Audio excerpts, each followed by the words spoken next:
सबसे ऊपर में जो परीक्षा होती है एसएससी के द्वारा वो होती है सीजीएल की, ठीक है, या फिर आपका होता है सीपीओ का। उसके बाद का जो पेपर होता है वो होता है सीएचएसएल का।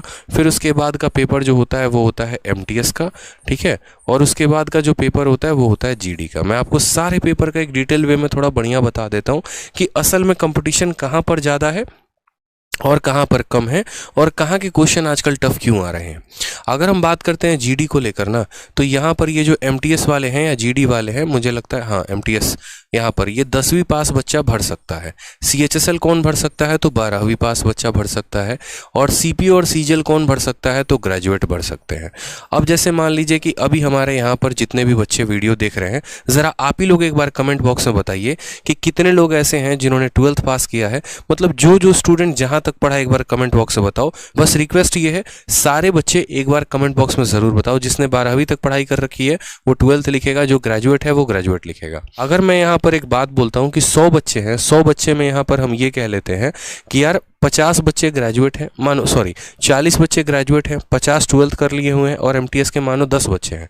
तो यहाँ पर आप एक मेरी बात को समझना, यानी जितने बच्चों ने यहाँ पर ग्रेजुएशन कर लिया है, जो ग्रेजुएट बच्चा है, अगर हम ग्रेजुएट वाले को यहाँ पिंक कलर से दर्शाएं, तो जो भी यहाँ पर ग्रेजुएट है वो इसका भी फॉर्म भर सकता है, वो इसका भी फॉर्म भर सकता है, वो इसका भी फॉर्म भर सकता है, वो इसका भी फॉर्म भर सकता है, ठीक है। ये कौन दे सकता है, तो ग्रेजुएट वाला जो सिर्फ 12th पास किए हुए हैं। अब 12th पास वाला कौन कौन सा फॉर्म भरेगा, तो 12th वाला सीएचएसएल दे सकता है, एमटीएस दे सकता है, जीडी दे सकता है, ठीक। अब जो 10th पास स्टूडेंट है वो किस किस का फॉर्म भरेगा, तो 10th पास स्टूडेंट एमटीएस भी दे सकता है, जीडी भी दे सकता है। यानी एमटीएस और जीडी का क्राउड सबसे ज़्यादा है। क्यों, क्योंकि यहाँ पर सबसे ज़्यादा लोग अप्लाई करते हैं। क्यों, क्योंकि ये खुला है, हर किसी के लिए ओपन है। 10 वाला भी पेपर दे सकता है, 12वीं वाला भी दे सकता है, ग्रेजुएशन वाला भी देता है। सीएचएसएल में यहाँ पर लिमिटेशन है, 10वीं वाले लोग अप्लाई नहीं कर सकते, यानी सिर्फ इन्हीं 2 कैटेगरी के लोग इसको दे सकते हैं। और सीजीएल में सिर्फ यहाँ ग्रेजुएट लेवल के पेपर देते हैं। इसीलिए यहाँ पर ज़्यादा लोगों का मतलब क्या हो गया, कंपटीशन का ज़्यादा होना। और कंपटीशन के ज़्यादा होने का मतलब क्या हो गया, कट ऑफ का ज़्यादा होना। अब एसएससी कभी भी ये नहीं चाहेगी कि उसका जो कट ऑफ है वो बहुत ज़्यादा जाए। तो जब वो नहीं चाहेगी, देखो जितना ज़्यादा लोग यानी पर्सन जितने ज़्यादा उतना ज़्यादा कट ऑफ। और यहाँ पर कट ऑफ ज़्यादा जाने से क्या होता है, बवंडर होता है और कुछ नहीं होता। ट्विटर पर कैंपेन होते हैं, अलग अलग जगह पर कैंपेन होते हैं।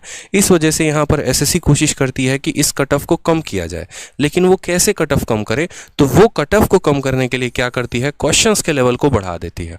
और ऐसा आजकल लेवल को बढ़ा रही है कि यहाँ पर मोस्ट ऑफ द चीज़ें जो हों, यहाँ पर बच्चों का औसतन अटेम्प्ट कम हो। यानी अगर आप देखेंगे कि एमटीएस का जब पेपर होता है तो 70 नंबर लाना, 75 नंबर लाना भी अपने आप में बड़ी बात हो जाती है, ठीक है। तो इस वजह से वो क्वेश्चंस के लेवल को हाई करते हैं। क्वेश्चंस के लेवल को हाई करते हैं तो कट ऑफ उससे क्या हो जाती है, कम हो जाती है। उनकी अपनी भी इज्जत बच जाती है और यहाँ पर जो है जितना में उन्हें बच्चों को लेना होता है वो उतना भी ले लेते हैं, ठीक है। क्योंकि चाहे भारत में कुछ भी हो रहा है, बेरोजगारी तो अपने आखिरी चरम तक है ही है यहाँ पर।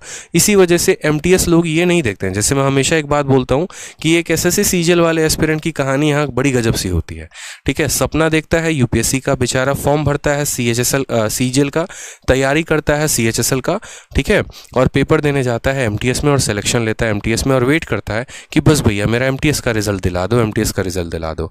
सोचो जब पढ़ रहे थे, तैयारी कर रहे थे तो यूपीएससी का सपना देखा था, ठीक है। यूपीएससी के हिसाब से फॉर्म भरना, सोचा था आईपीएस बनेंगे, आईएएस बनेंगे, फॉर्म भरा इसका, तैयारी की इसकी, पेपर दिया इसका और रिजल्ट में वेट कर रहे हैं किसका, एमटीएस का। तो इसीलिए यहाँ सबसे ज़्यादा कंपटीशन है और इसीलिए कंपटीशन ज़्यादा है तो ऐसे भौकाल सवाल भी ज़्यादा है।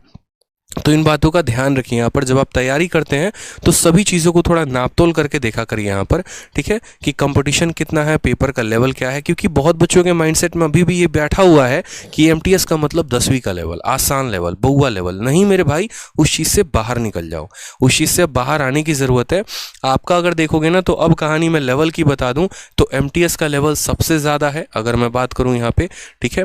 फिर उससे थोड़ा सा लो लेवल इसका है और फिर उससे थोड़ा सा लेवल इसका है। क्यों, क्योंकि इसके पास इसका पप्पा है, आगे चल के मेंस है जिसमें खतरनाक सवाल पूछे जाते हैं। इसीलिए सीजीएल वाले में यहाँ पर कहा जाता है कि प्री थोड़ा आसान ही रखते हैं, इनका हम मेंस टफ करवा लेंगे। लेकिन एमटीएस के पास और सीएचएसएल के पास मेंस का कोई ऑप्शन नहीं होता, इसलिए इनके प्री के जो लेवल होते हैं वो हाई होते हैं। बच्चों के मन में ये डाउट रहता है क्यों कट ऑफ हाई गया, क्यों पेपर टफ आता है, क्यों सीएचएसएल का पेपर और एमटीएस का पेपर सीजीएल के पेपर से टफ होता है। तो मुझे लगता है आज आप लोगों के सभी सवालों का मैंने आंसर दे दिया है तो आप सेटिस्फाइड ज़रूर होंगे। ठीक है यार देखो, वीडियो अच्छी लगती है ना तो लाइक ज़रूर किया करो यार। आप लोगों के लाइक से बहुत मोटिवेशन मिलती है, बहुत हिम्मत मिलती है और पढ़ाने की, और अच्छा करने की, और बढ़िया कंटेंट लेकर आने की। और साथ में वीडियो को हर जगह पे शेयर भी किया करो।